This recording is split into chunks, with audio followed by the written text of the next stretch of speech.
Hello दोस्तों, स्वागत है आपका हमारे चैनल पे।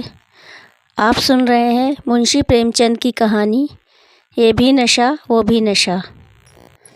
होली के दिन राय साहब पंडित घसीटे लाल की बारादरी में भंग छन रही थी कि सहसा मालूम हुआ जिलाधीश मिस्टर बुल आ रहे हैं। बुल साहब बहुत ही मिलनसार आदमी थे और अभी हाल ही में विलायत से आए थे। भारतीय रीति नीति के जिज्ञासु थे, बहुधा मेले ठेलों में जाते थे, शायद इस विषय पर कोई बड़ी किताब लिख रहे थे। उनकी खबर पाते ही यहाँ बड़ी खलबली मच गई। सब के सब नंगधड़ंग चंद बने भंग छान रहे थे। कौन जानता था कि इस वक्त साहब आएंगे।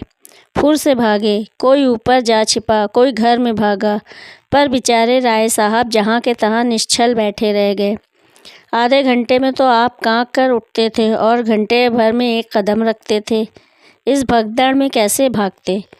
जब देखा कि अब प्राण बचाने का कोई उपाय नहीं है तो ऐसा मुंह बना लिया मानो वो जानबूझकर इस स्वदेशी ठाठ से साहब का स्वागत करने को बैठे हैं। साहब ने बरामदे में आते ही कहा, हेलो राय साहब, आज तो आपका होली है। राय साहब ने हाथ बांधकर कहा, हाँ सरकार, होली है।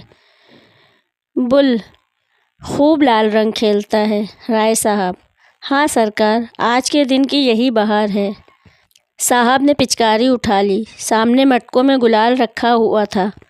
बुल ने पिचकारी भरकर पंडित जी के मुंह पर छोड़ दी तो पंडित जी नहीं उठे। धन्य भाग, कैसे ये सौभाग्य प्राप्त हो सकता है। वाह रे हाकिम, इसे प्रजा वात्सल्य कहते हैं। इस वक्त सेठ जोखन राम होते तो दिखा देता कि यहाँ जिला में अफसर इतनी कृपा करते हैं। बताएं आकर कि उन पर किसी गोरे ने भी पिचकारी छोड़ी है। जिलाधीश का कहना ही क्या, ये पूर्व तपस्या का फल है और कुछ नहीं। कोई पहले 1 सहस्र वर्ष तपस्या करे तब ये परम पद पा सकता है। हाथ जोड़कर बोले, धर्मावतार, आज जीवन सफल हो गया। जब सरकार ने होली खेली है तो मुझे भी हुक्म मिले कि मैं अपने हृदय की अभिलाषा पूरी कर लूं। ये कहकर राय साहब ने गुलाल का एक टीका साहब के माथे पर लगा दिया। बुल, इस बड़े बर्तन में क्या रखा है राय साहब।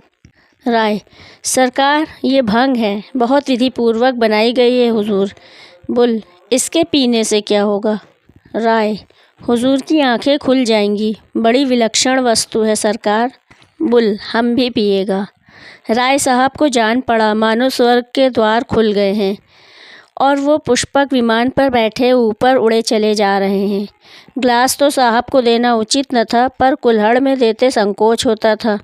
आखिर बहुत ऊंच